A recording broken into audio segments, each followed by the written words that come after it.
समुद्र मंथन की कथा।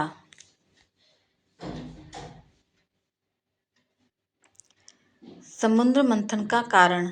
एक बार की बात है, शिवजी के दर्शनों के लिए दुर्वासा ऋषि अपने शिष्यों के साथ कैलाश जा रहे थे। मार्ग में उन्हें देवराज इंद्र मिले। इंद्र ने दुर्वासा ऋषि और उनके शिष्यों को भक्तिपूर्वक प्रणाम किया। तब दुर्वासा ऋषि ने इंद्र को आशीर्वाद देकर विष्णु भगवान का पारिजात पुष्प प्रदान किया। इंद्रासन के गर्भ में चूर इंद्र ने उस पुष्प को अपने ऐरावत हाथी के मस्तक पर रख दिया। उस पुष्प का स्पर्श होते ही ऐरावत सहसा विष्णु भगवान के समान तेजस्वी हो गया। उसने इंद्र का परित्याग कर दिया और उस दिव्य पुष्प को कुचलते हुए वन की ओर चला गया। इंद्र द्वारा भगवान विष्णु के पुष्प का तिरस्कार होते देख दुर्वासा ऋषि के क्रोध की सीमा न रही। उन्होंने देवराज इंद्र को श्री लक्ष्मीहीन हो जाने का श्राप दे दिया। दुर्वासा मुनि के श्राप के फलस्वरूप लक्ष्मी उसी क्षण स्वर्गलोक को छोड़कर अदृश्य हो गई। लक्ष्मी के चले जाने से इंद्र आदि देवता निर्बल और श्रीहीन हो गए।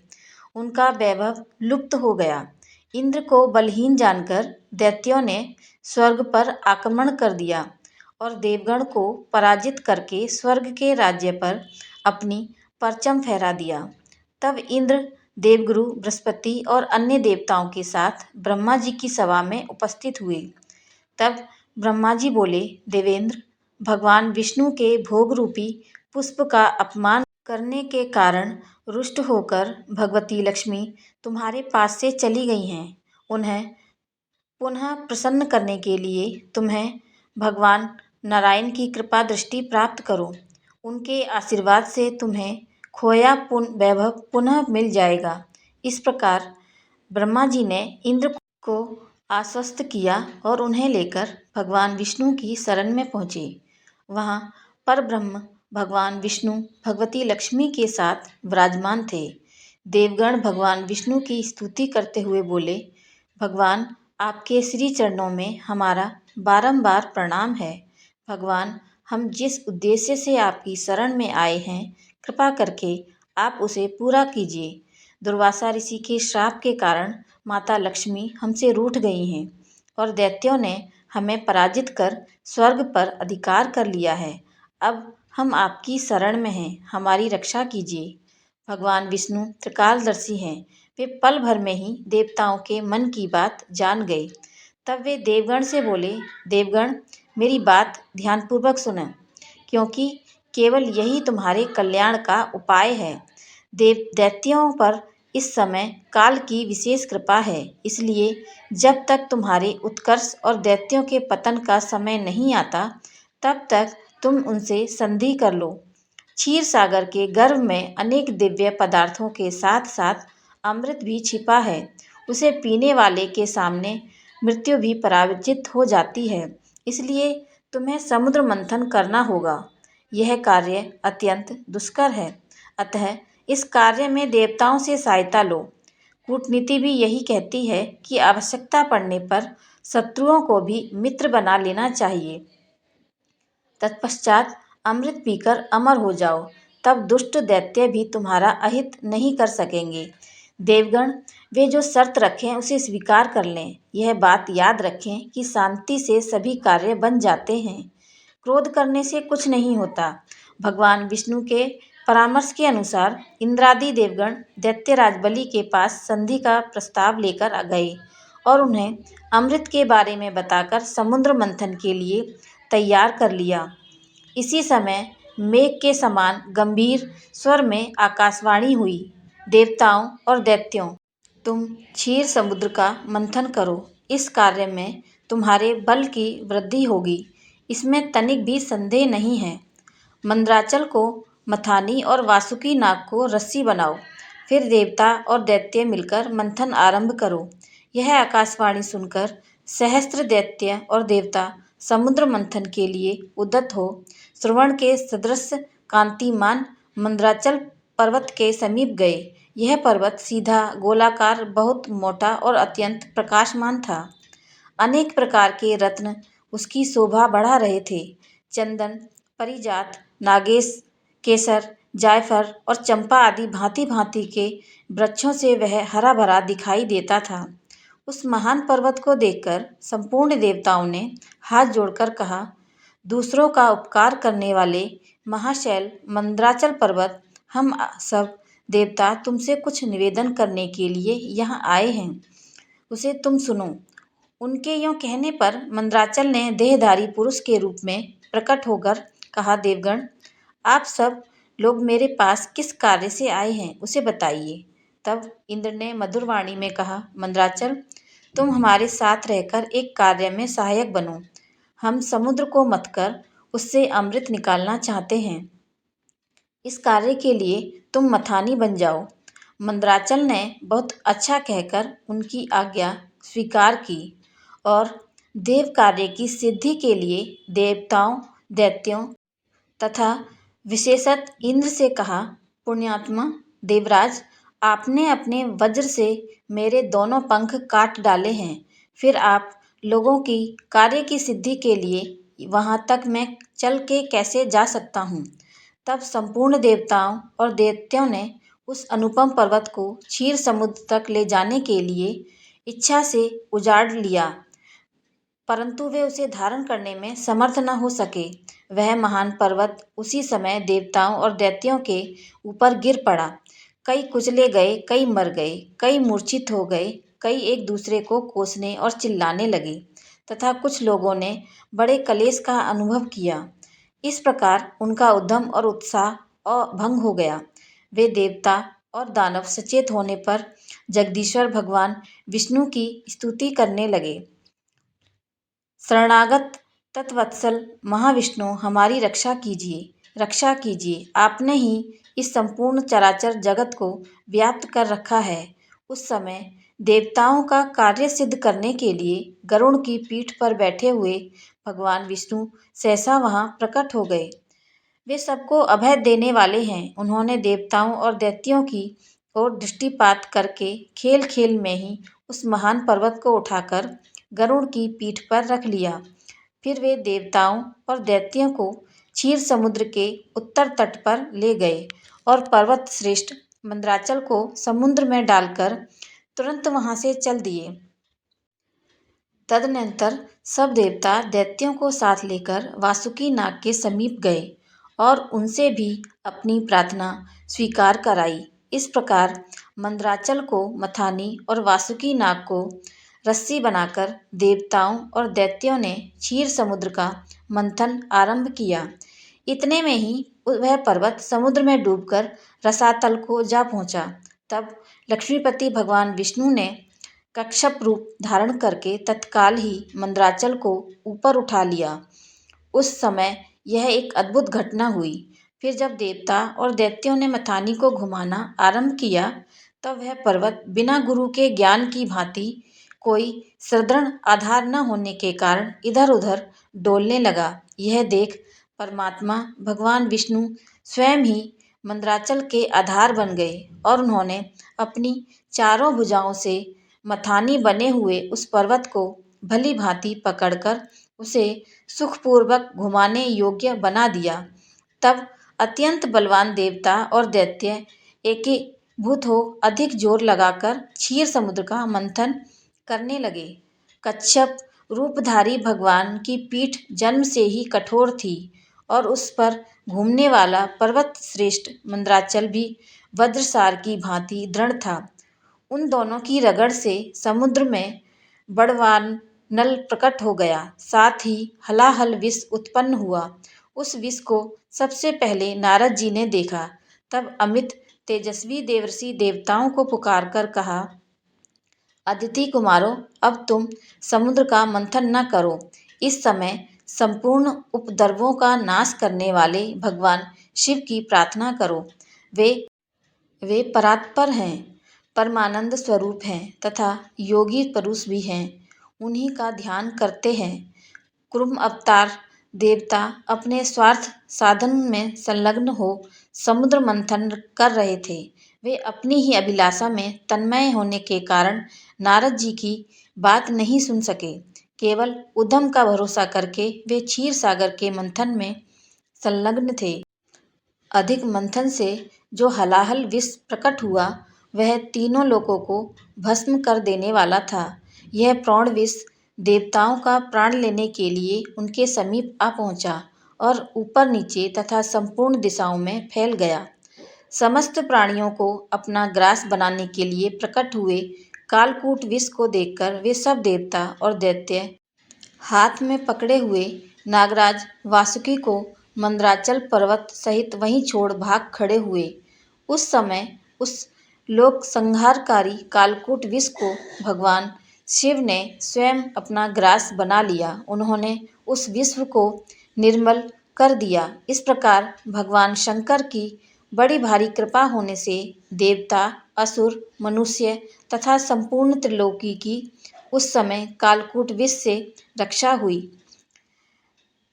तदनंतर भगवान विष्णु के समीप मंदराचल को मथानी और वासुकी नाग को रस्सी बनाकर देवताओं ने पुनः समुद्र मंथन आरंभ किया।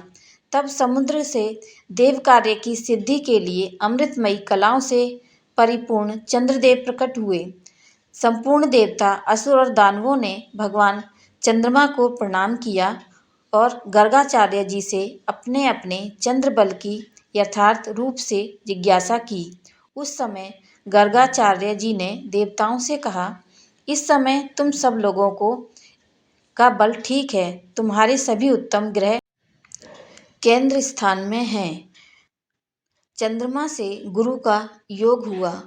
बुध, सूर्य, शुक्र, शनि और मंगल भी चंद्रमा से संयुक्त हुए। इसलिए तुम्हारे कार्य की सिद्धि के निमित्त उस समय चंद्रबल बहुत उत्तम है।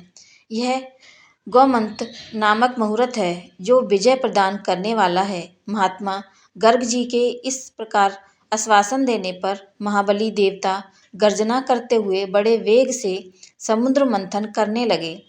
मथे जाते हुए समुद्र के चारों ओर बड़े जोर की आवाज उठ रही थी। इस बार के मंथन से देव कार्यों की सिद्धि के लिए साक्षात सुरभि कामधेनु प्रकट हुई। उन्हें काले, श्वेत, पीले, हरे तथा लाल रंग की सैकड़ों गायें घेरे हुए थीं। उस समय ऋषियों ने बड़े हर्ष में भरकर देवताओं और दैत्यों से कामधेनु के लिए याचना की और कहा, आप सब लोग मिलकर भिन्न भिन्न गोत्र वाले ब्राह्मणों को कामधेनु सहित इन संपूर्ण गौओं का दान अवश्य करें। ऋषियों की याचना करने पर देवताओं और दैत्यों ने भगवान शंकर की प्रसन्नता के लिए वे सब गायें दान कर दीं तथा यज्ञ कर्मों में भली भांति मन को लगाने वाले उन परम मंगलमय महात्मा ऋषियों ने उन गायों का दान स्वीकार किया। तत्पश्चात सब लोग बड़े जोश में आकर क्षीर सागर को मथने लगे। तब समुद्र से कल्प वृक्ष, परिजात, आम का वृक्ष और संतान एवं 4 दिव्य वृक्ष प्रकट हुए। उन सबको एकत्र रखकर देवताओं ने पुनः बड़े वेग से समुद्र मंथन आरंभ किया। इस बार के मंथन से रत्नों में सबसे उत्तम रत्न कौस्तुभ प्रकट हुआ, जो सूर्यमंडल के समान परम कांतिमान था। वह अपने प्रकाश से तीनों लोकों को प्रकाशित कर रहा था। देवताओं ने चिंतामणि को आगे रखकर कौस्तुभ का दर्शन किया और उसे भगवान विष्णु की सेवा में भेंट कर दिया। तदनंतर चिंतामणि को मध्य में रखकर देवताओं और दैत्यों ने पुनः समुद्र को मथना आरंभ किया। वे सभी बल में बड़े चढ़े थे और बार बार गर्जना कर रहे थे। अब की बार उसे मथे जाते हुए समुद्र से उच्चैःश्रवा नामक अश्व प्रकट हुआ। वह समस्त अश्व जाति में एक अद्भुत रत्न था। उसके बाद गज जाति में रत्नभूत ऐरावत प्रकट हुआ। उसके साथ श्वेत वर्ण के 64 हाथी और थे। ऐरावत के 4 दांत बाहर निकले हुए थे और मस्तिष्क से मद की धारा बह रही थी। इन सबको भी मध्य में स्थापित करके वह सब पुनः समुद्र मंथन करने लगे। उस समय उस समुद्र से मदिरा, भांग, काकड़ सिंगी, लहसुन, गाजर, अत्यधिक उन्माद कारक धतूर तथा पुष्पकर आदि बहुत सी वस्तुएं प्रकट हुईं। इन सबको भी समुद्र के किनारे रखकर एक स्थान पर रख दिया गया। तत्पश्चात वे श्रेष्ठ देवता और दानव पुनः पहले की भांति समुद्र मंथन करने लगे। अब की बार समुद्र से संपूर्ण भुवनों की एकमात्र अधीश्वरी दिव्यारूपी देवी महालक्ष्मी प्रकट हुईं। उन्हें ब्रह्मवेत्ता पुरुष अन्विचिकी कहते हैं। इन्हीं को दूसरे लोग मूल विद्या कहकर भी पुकारते हैं। कुछ सामर्थ्यशाली महात्मा इन्हीं को वाणी और ब्रह्म विद्या भी कहते हैं। कोई कोई इन्हीं को रिद्धि सिद्धि आज्ञा और आशा नाम देते हैं। कोई योगी पुरुष इन्हीं को वैष्णवी कहता है। सदा उद्यम में लगे रहने वाले माया के अनुयायी इन्हीं को माया के रूप में जानते हैं। जो अनेक प्रकार के सिद्धांतों को जानने वाले तथा ज्ञान शक्ति से संपन्न हैं, वे इन्हीं को भगवान की योग माया भी कहते हैं। देवताओं ने देखा देवी महालक्ष्मी का रूप परम सुंदर है। उनके मनोहर मुख पर स्वाभाविक प्रसन्नता विराजमान है। हार और नुपुरों से उनके श्री अंगों की बड़ी शोभा हो रही है। मस्तिष्क का छत्र तना हुआ है। दोनों ओर से ज्वर डुल रहे हैं। जैसे माता अपने पुत्रों की ओर स्नेह और दुलार भरी दृष्टि से देखती हैं, उसी प्रकार सती महालक्ष्मी ने देवता दानव सिद्ध चारण और नाग आदि संपूर्ण प्राणियों की ओर दृष्टिपात किया। माता महालक्ष्मी की कृपा दृष्टि पाकर संपूर्ण देवता उसी समय श्री संपन्न हो गए। वे तत्काल राज्याधिकारी के शुभ लक्षणों से संपन्न दिखाई देने लगे। तदनंतर देवी लक्ष्मी ने भगवान मुकुंद की ओर देखा। उनके श्री अंग तमाल के समान श्याम वर्ण थे। कपोल और नासिका बड़ी सुंदर थी। वे परम मनोहर दिव्य शरीर से प्रकाशित हो रहे थे। उनके वक्ष स्थल में श्रीवत्स का चिन्ह सुशोभित था। भगवान एक हाथ में कोमोद की गदा शोभा पा रही थी। भगवान नारायण की उस दिव्य शोभा को देखते ही लक्ष्मी जी आश्चर्यचकित हो उठीं और हाथ में वरमाला ले सहसा हाथी से उतर पड़ी। वह माला श्री जी ने अपने ही हाथों बनाई थी। उसके ऊपर भ्रमर मंडरा रहे थे। देवी ने वह सुंदर वनमाला परम पुरुष भगवान विष्णु के कंठ में पहना दी और स्वयं उनके वाम भाग में जाकर खड़ी हो गई। उस शोभाशाली दंपति का वहां दर्शन करके संपूर्ण देवता दैत्य सिद्ध अप्सराएं किन्नर तथा चार गण परम आनंद को प्राप्त हुए। धन्वंतरी और अमृत लक्ष्मी द्वारा विष्णु वरण के बाद समुद्र मंथन से कन्या के रूप में वारुणी प्रकट हुई, जिसे देवताओं ने ग्रहण किया। फिर एक के पश्चात एक चंद्रमा परिजात वृक्ष तथा शंख निकले और अंत में धन्वंतरी वैद्य अमृत का घट लेकर प्रकट हुए। धन्वंतरी के हाथ से अमृत को दैत्यों ने छीन लिया। उसके लिए आपस में ही लड़ने लगे। देवताओं के पास दुर्वासा के शापवश इतनी शक्ति रही नहीं थी कि वे दैत्यों से लड़कर उस अमृत को ले सकें। इसलिए वे निराश खड़े हुए उनका आपस में लड़ना देखते रहे। देवताओं की निराशा को देखकर भगवान विष्णु तत्काल मोहिनी रूप धारण कर आपस में लड़ते दैत्यों के पास जा पहुँचे। उस विश्व मोहिनी रूप को देखकर दैत्य तथा देवताओं की तो बात ही क्या, स्वयं ब्रह्मा ज्ञानी कामदेव को भी भस्म कर देने वाले भगवान शंकर भी मोहित होकर उनकी ओर बार बार देखने लगे। जब दैत्यों ने उस नवयौवना सुंदरी को अपनी ओर आते हुए देखा, तब वे अपना सारा झगड़ा भूलकर उसी सुंदरी की ओर कामशक्त होकर एकाटक देखने लगे। वे दैत्य बोले, हे सुंदरी, तुम कौन हो? लगता है कि हमारे झगड़े को देखकर उसका निपटारा करने के लिए आई हो। हम पर कृपा कर कटाक्ष कर रही हो। आओ सुभंगे, तुम्हारा स्वागत है। हमें अपने सुंदर कर कमलों से यह अमृत पान कराओ। इस पर विश्वमोहिनी रूपी विष्णु ने कहा, हे देवताओं और दानवों, आप दोनों ही महर्षि कश्यप जी के पुत्र होने के कारण भाई भाई हो, फिर भी परस्पर लड़ते हो। मैं तो स्वेच्छाचारिणी स्त्री हूँ। बुद्धिमान लोग ऐसी स्त्री पर कभी विश्वास नहीं करते। फिर तुम लोग कैसे मुझ पर विश्वास कर रहे हो? अच्छा यही है कि स्वयं सब मिलकर अमृत पान कर लो। विश्वमोहिनी के ऐसे नीति कुशल वचन सुनकर उन कामांध दैत्यों, दानवों और असुरों को उस पर और भी विश्वास हो गया। वे बोले, सुंदरी, हम तुम पर पूर्ण विश्वास करते हैं। तुम जिस प्रकार बांटोगी हम उसी प्रकार अमृत पान कर लेंगे। तुम ये घट ले लो और हम सभी में अमृत विवरण कर दो। विश्वमोहिनी ने अमृत घट लेकर देवताओं और दैत्यों को अलग अलग पंक्तियों में बैठने के लिए कहा। उसके बाद दैत्यों को अपने कटाक्ष से मदहोश करते हुए देवताओं को अमृतपान कराने लगी। दैत्य उनके कटाक्ष से ऐसे मदहोश हुए कि अमृत पीना ही भूल गए। भगवान की इस चाल को राहु नामक दैत्य समझ गया। वह देवता का रूप बनाकर देवताओं में जाकर बैठ गया और प्राप्त अमृत को मुख में डाल लिया। जब अमृत उसके कंठ में पहुंच गया तब चंद्रमा तथा सूर्य ने पुकार कर कहा, ये राहु दैत्य है। यह सुनकर भगवान विष्णु ने तत्काल अपने सुदर्शन चक्र से उसका सिर गर्दन से अलग कर दिया। अमृत के प्रभाव से उसके शरीर और धड़ राहु केतु नाम के 2 ग्रह बनकर अंतरिक्ष में स्थापित हो गए। वे ही बैर भाव के कारण सूर्य और चंद्रमा का ग्रहण कराते हैं। इस तरह देवताओं को अमृत पिलाकर भगवान विष्णु वहां से लोप हो गए। उनके लोप होते ही दैत्यों की मदहोशी समाप्त हो गई। वे अत्यंत क्रोधित हो देवताओं पर प्रहार करने लगे।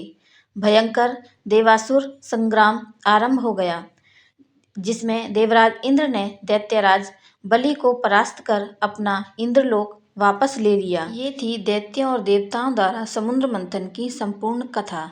ये कहानी आपको कैसी लगी मुझे कमेंट करके ज़रूर बताएं। अगर कोई गलती है तो भी ज़रूर बताएं और मेरे चैनल को लाइक, शेयर और सब्सक्राइब ज़रूर करें। धन्यवाद।